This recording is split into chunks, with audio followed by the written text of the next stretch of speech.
अगला जो विषय है आपको जानना वो है विद्युत फ्लक्स। ठीक है, क्या होता है विद्युत फ्लक्स? देखो, विद्युत फ्लक्स किसी दिए गए क्षेत्र से होकर विद्युत क्षेत्र में के प्रवाह का माप है।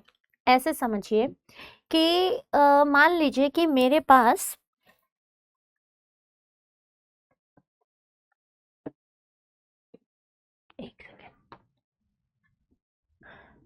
मान लीजिए मेरे पास ये एक प्लेट है, ठीक है, यहां से कितनी विद्युत रेखाएं निकलेंगी, यहां से कितनी विद्युत रेखाएं निकलेंगी, ठीक है, जैसे ये एक सतह है, अब इसमें आवेश होंगे, तो इस आवेश की वजह से इनकी जो विद्युत क्षेत्र रेखाएं होंगी वो बाहर को निकलेंगी। अगर पॉजिटिव है, प्लस है, तो बाहर को निकलेंगी, माइनस है तो अंदर को जाएंगी रेखाएं। ठीक है, तो अब आवेश के कारण क्षेत्र रेखाएं बाहर निकल रही हैं, क्षेत्र रेखाएं बाहर निकल रही हैं, तो जितनी क्षेत्र रेखाएं बाहर निकलती हैं किसी सतह से, वही उसका इलेक्ट्रिक फ्लक्स होता है। समझ में आई? विद्युत फ्लक्स किसी दिए गए क्षेत्र से होकर विद्युत क्षेत्र के प्रवाह का माप है। विद्युत फ्लक्स समानतः लंबवत सतह से गुजरने वाली विद्युत क्षेत्र रेखाओं की संख्या के समानुपात होता है। अब देखिए, जो हमारा विद्युत फ्लक्स होता है ना, ठीक है, जो हमारी विद्युत फ्लक्स होती है उसको हम इससे दर्शाते हैं। ठीक है, विद्युत फ्लक्स को हम किससे दर्शाते हैं? इससे दर्शाते हैं। ये किसके समानुपात है? जितनी भी क्षेत्र रेखाएं बाहर निकलेंगी, ठीक है, जितनी भी विद्युत क्षेत्र रेखाएं बाहर निकलेंगी ये उसके समानुपात हैं। जैसे मान लीजिए कि एक सतह है, ठीक है, राइट, मान लीजिए एक सतह है, अब इस सतह से मान लीजिए कि ये 4 रेखाएं बाहर आ रही हैं, तो इसका फ्लक्स क्या हो जाएगा? 4e हो जाएगा। ठीक है, वही अगर मान लीजिए कि अगेन आपका ये एक सतह है और इससे सिर्फ 2 रेखाएं बाहर आ रही हैं, तो इसका फ्लक्स क्या हो जाएगा? 2 हो जाएगा। ठीक है, क्योंकि 2 रेखा निकल रही हैं तो फ्लक्स 2 हो जाएगा। तो हम कह सकते हैं कि जो फ्लक्स है वो विद्युत क्षेत्र के रेखाओं के समानुपाती होता है। उसी के साथ साथ हमारा जो फ्लक्स होता है ना, वो एरिया के भी समानुपात होता है। जैसे मान लीजिए ये देखिए, यहाँ ज्यादा बड़ा एरिया है तो ज्यादा फ्लक्स निकल रहा है, छोटा एरिया है तो छोटा फ्लक्स निकल रहा है। मतलब जितना ज्यादा सतह होगा उतना ज्यादा फ्लक्स निकलेगा। ठीक, जितना छोटा सतह होगा उतना कम फ्लक्स निकलेगा। अब अगर मान लीजिए मेरे पास ये एक डब्बा है, ठीक है, और मेरे पास एक ये है, तो दोनों में इलेक्ट्रिक फ्लक्स, जो विद्युत फ्लक्स है वो किसमें ज्यादा होगा? ऑब्वियसली इसमें, क्योंकि इसमें सतह ज्यादा है, सतह ज्यादा है तो ज्यादा आवेश होंगे, ज्यादा आवेश होंगे तो ज्यादा क्षेत्र बाहर निकलेगा।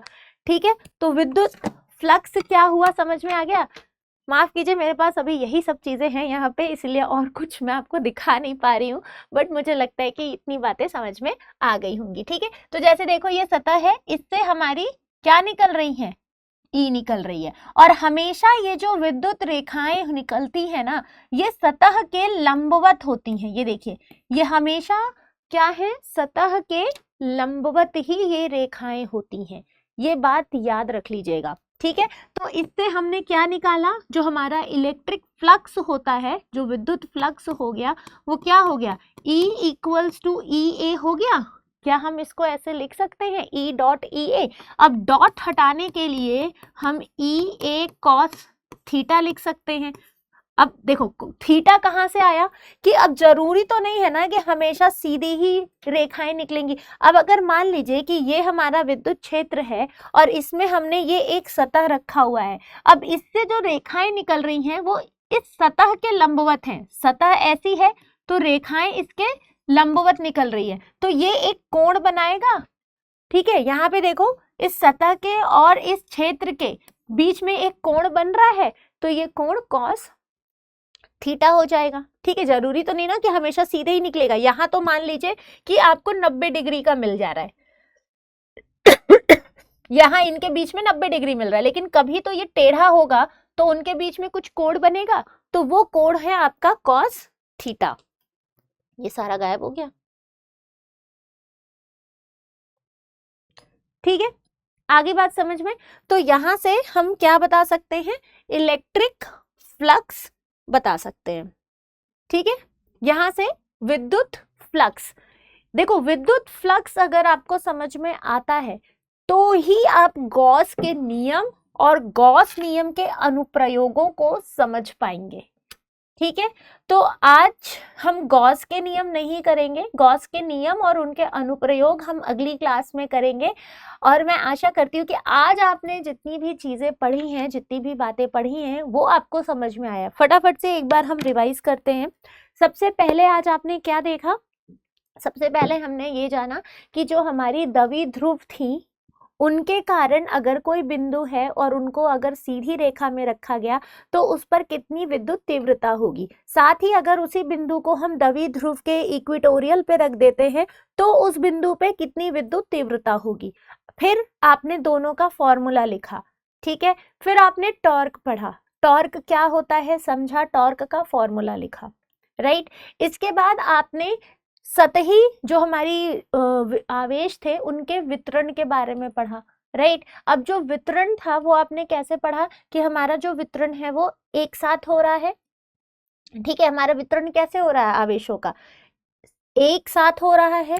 ठीक है, अब एक साथ आवेश वितरण की अगर हम बात करें तो हमारे सतह पे या तो आवेश लीनियर होंगे, लीनियरली अरेंज होंगे, या तो पूरे सतह पे होंगे या पूरे वॉल्यूम के अंदर होंगे। ठीक है, तो उनके लिए आपने अलग अलग फॉर्मूला निकाला। लीनियर के लिए lambda is equal to delta Q by delta L, क्योंकि हम लंबाई की बात किए। सतह के लिए सरफेस हो गया तो delta Q by delta S, और जो हमारा लास्ट वाला है वो क्या है, वॉल्यूम वाला था, delta V, delta Q by delta V. इन सभी के कारण आपने विद्युत निकाल लिया, इनका इन सभी पे आपने विद्युत क्षेत्र निकाल लिया। तो अब अगर आपको न्यूमेरिकल पूछा जाता है तो आप बड़े आराम से इन फॉर्मूले को रखेंगे और अपने आंसर्स निकाल लेंगे। ठीक है, इनको प्रैक्टिस कीजिएगा, फॉर्मूले नोट डाउन करते रहिए। अगली क्लास में हम क्या करेंगे, आगे गॉस के नियम और उनके अनुप्रयोग और साथ में इस पूरे चैप्टर से जुड़े हुए प्रश्नों को सॉल्व करके ये पूरा एक चैप्टर वाइंड अप करेंगे। ठीक है,